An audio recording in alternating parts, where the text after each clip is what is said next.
Dan kadang-kadang kita tidak menyadari bahwa kita ini diberikan oleh Allah rezeki yang luar biasa berupa kesehatan.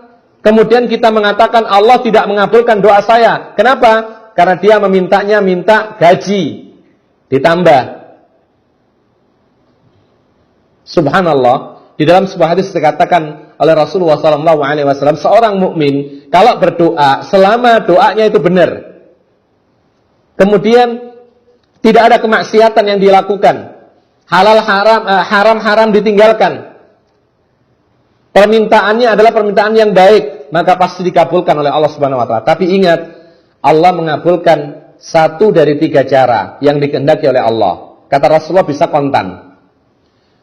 Jadi sesuai dengan permintaan. Ya Allah, naikkan gaji, naik betulan. Ini namanya kontan. Tapi kadang-kadang yang kedua, kata Rasulullah SAW, kadang-kadang dia tidak dikasih yang diminta, tapi Allah memberi dari sisi yang lain. Setimpal dengan permintaannya. Ini yang kadang kita tidak sadari. Kita minta harta, benda. Kadang-kadang kita ingin punya rumah, karena kita masih ngontrak. Lalu kita berdoa setiap hari, setiap malam minta rumah kepada Allah. Tapi tidak bisa-bisa punya rumah. Lalu kemudian dia mengatakan, berarti Allah tidak mengabulkan doa saya. Kemudian dia tidak lagi berdoa minta rumah. Ini namanya isti'jal. Rasulullah mengatakan, doa seorang hamba pasti dikabulkan selama tidak isti'jal, yaitu tergesa. Apa itu tergesa kata para sahabat Nabi? Orang tergesa dalam doa bukan orang yang bicaranya terlalu cepat, bukan. Tapi kata Rasulullah, orang yang meminta, ya Tuhanku, ya Allah aku minta ini. Kemudian dia mengatakan, saya sudah berdoa, tapi Allah tidak mengabulkan. Maka saat itulah dia tinggalkan doa dan dia tidak akan berdoa lagi. Itulah isti'jal. Padahal Allah Subhanahu wa taala kadang-kadang mengabulkan yang kedua ini dengan cara yang dikehendaki oleh Allah, tapi tidak seperti yang dia minta. Dia minta kepada Allah gaji naik, tapi Allah tidak memberi gaji naik, tapi Allah memberikan kesehatan yang luar biasa, yang seandainya dihitung dengan harta itu berlipat-lipat jumlahnya dari gaji yang naik tadi. Atau kadang-kadang Allah memberikan keselamatan dari mara bahaya. Kalau seandainya dia tidak selamat, keluar hartanya begitu banyak. Ini pun rezeki.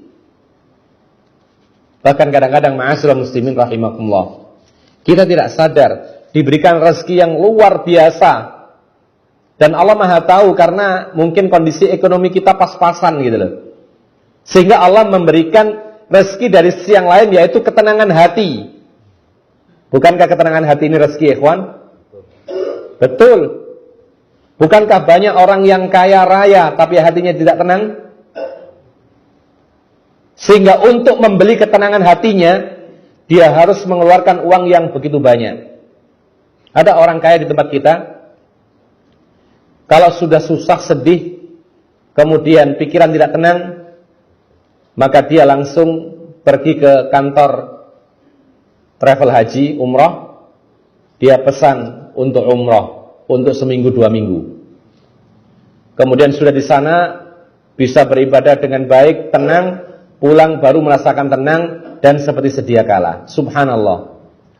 Beliau ini untuk mendapatkan ketenangan harus membayar untuk umrah dahulu. Berapa umrah? Bayar berapa? 25, 20 sampai 30-an kira-kira. Jadi ketika ditanya alasan, kok sering sekali umrah, kenapa?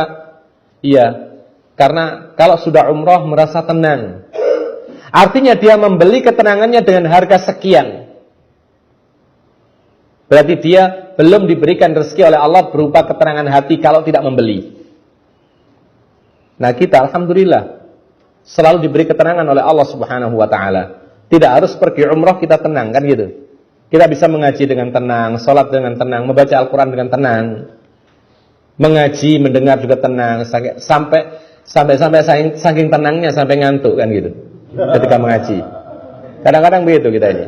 Tapi orang-orang yang kaya kadang-kadang tidak demikian, tidak bisa tidur. Jadi untuk mendapatkan ketenangan harus umrah dahulu, harus berdoa di Makkah dahulu dan semisalnya.